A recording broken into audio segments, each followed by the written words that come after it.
Assalamualaikum warahmatullahi wabarakatuh. Perkenalkan, nama saya Umi Syarani dengan NIM di 1C023061 dari kelas R001.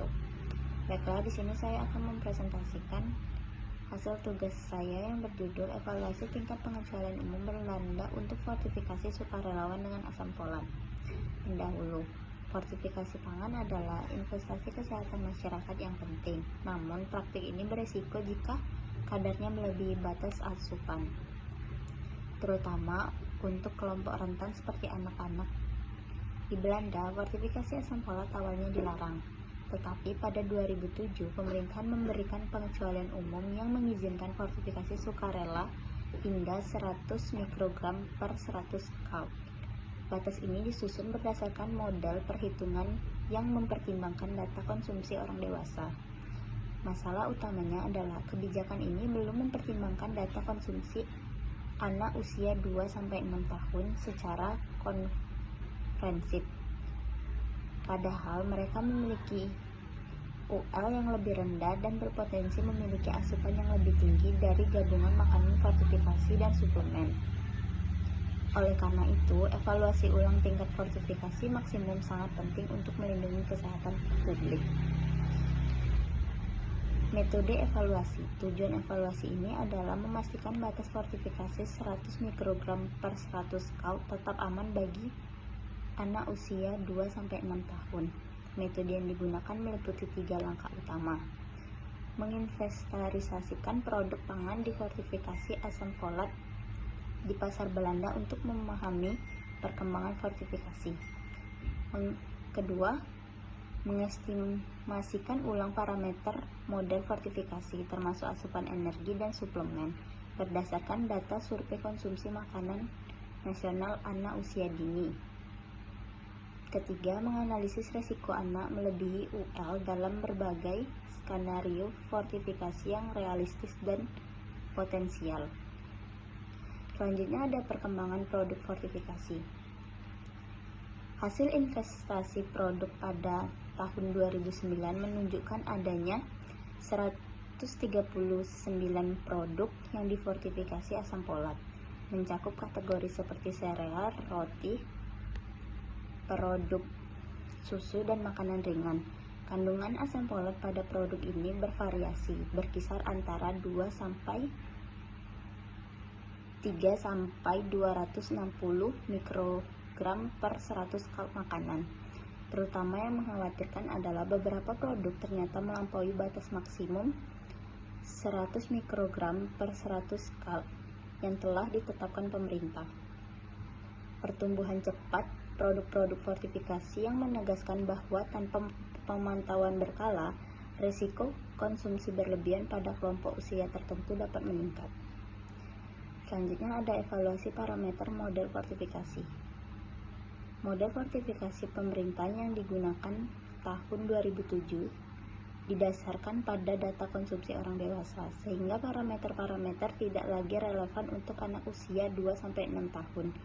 Misalnya, model awal mengonsumsi asupan suplemen sekitar 300 mikrogram per hari. Padahal data konsumsi pada anak hanya menunjukkan asupan suplemen rata-rata sekitar 100 mikrogram per hari. Selain itu, asupan energi anak-anak juga lebih rendah dari yang digunakan dalam metode awal. Perubahan parameter ini dapat menurunkan nilai maksimum tingkat fortifikasi aman. Ketika model diterapkan pada populasi anak, mengidentifikasikan bahwa aman yang sebenarnya mungkin lebih rendah dari yang ditetapkan. Selanjutnya, analisis resiko asupan berlebih atau UL.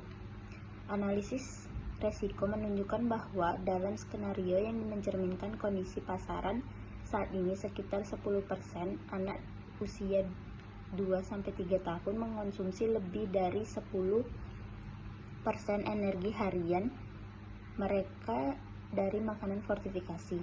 Namun, risiko meningkatnya secara signifikan pada skenario ekstrim dan mana hingga 20% anak berpotensi melebihi UL, terutama pada kelompok yang juga mengonsumsi suplemen.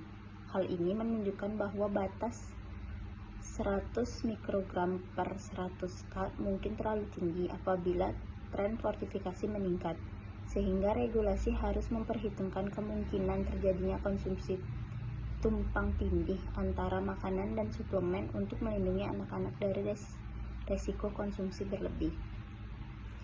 Selanjutnya, implikasi dan rekomendasi kebijakan.